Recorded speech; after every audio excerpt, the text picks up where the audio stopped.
कैसा लगे अगर आपको कोई ताने मारे, आपकी पीठ पीछे बुराई करे, आपको बुरा भला बोले, आपको बहुत तंग करे, मतलब बातें मार मार के। तो ये सब मैंने फेस किया है। बहुत गंदा एक्सपीरियंस है ये। बहुत ही गंदा एक्सपीरियंस है ये। मतलब मैंने, मान सकते हैं कि बहुत झेला है। मैंने 6 महीने तक अपने घर से बाहर कदम नहीं रखा था। मतलब जाता था लेकिन बहुत कम, बहुत रेयर। मेरे अंदर मतलब डर बैठ गया था इस सारे काम के बाद, इस सारे इंसिडेंट के बाद मेरे अंदर एक डर बैठ गया था। एनजाइटी होने लगती थी, काफ़ी स्ट्रेसफुल रहता था, काफ़ी ज़्यादा घबराया हुआ। मतलब बहुत बहुत बेकार चीज़ें। तो फिर मैंने अपनी मम्मी से सारी बातें शेयर की कि मेरे साथ अब ऐसा ऐसा हो रहा है, ऐसा ऐसा फील हो रहा है मेरे को। क्योंकि मैं अपनी सारी बातें अपनी मम्मी से शेयर करता था, इस वजह से वही। और मैंने ये भी बात शेयर की और मम्मी ने मेरे को बड़े प्यार से मेरे सर पे हाथ रखा, मेरे को समझाया कि कोई बात नहीं, होता है, जो हो गया सो हो गया, पिछली बातों को भूलो, अपने फ्यूचर पे, अपने करियर पे फोकस करो, हमें पता है तो गलत नहीं है, बस। तो ठीक है। फिर मैंने अपनी मम्मी की बात सुनी, समझी। फिर मैंने कोशिश की कि आगे बढ़ने की, चलो पिछली बातों को छोड़ते हैं। और मेरी मम्मी ने मेरे को बहुत सपोर्ट किया है इन चीज़ों में।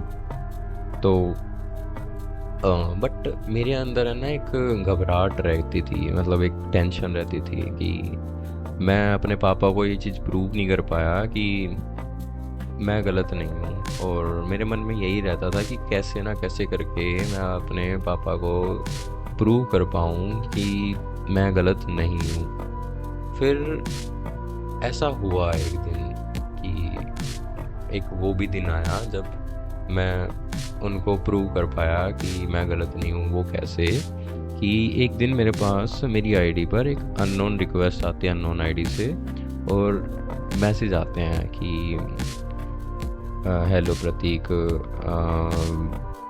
ये है वो है, बात समझो मेरी, मैंने ये नहीं किया था, मेरी ये सब गलतफहमी से हुआ था एंड ऑल। तो उन बातों का वैसे उस टाइम पे कोई मतलब बचा नहीं था, लेकिन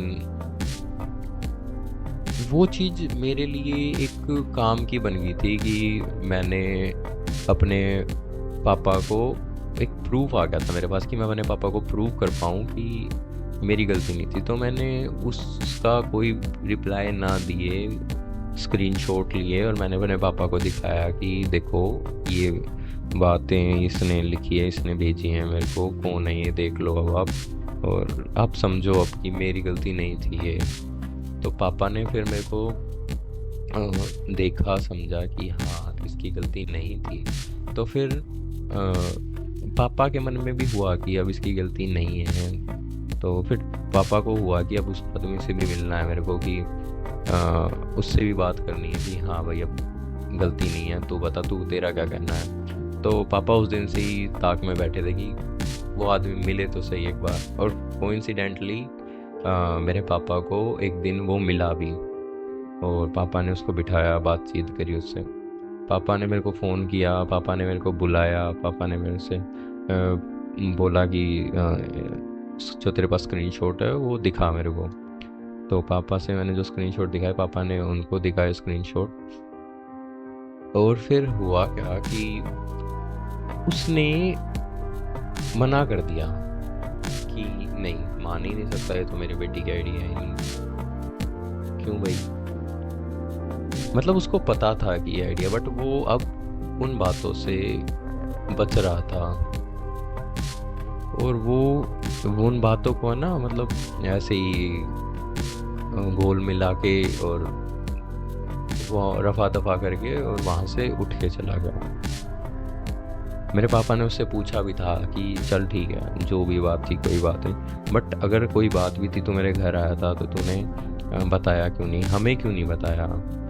बोला कि बताया था एंड ऐसे ही, बट पापा को के आगे तो बताया नहीं था, मतलब इनडायरेक्टली वो बातों को घुमा फिरा के कहीं छोड़ के चला गया।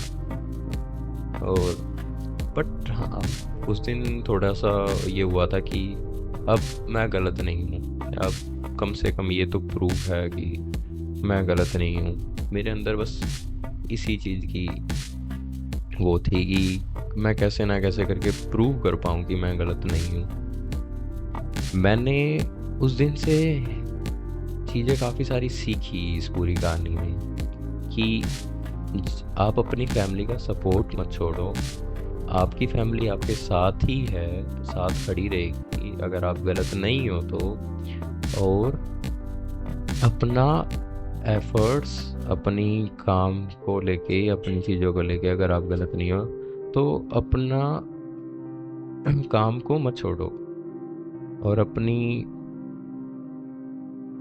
मतलब अपने आप को सही रखो, तो सब अच्छा होता है। इन द एंड सब अच्छा होगा।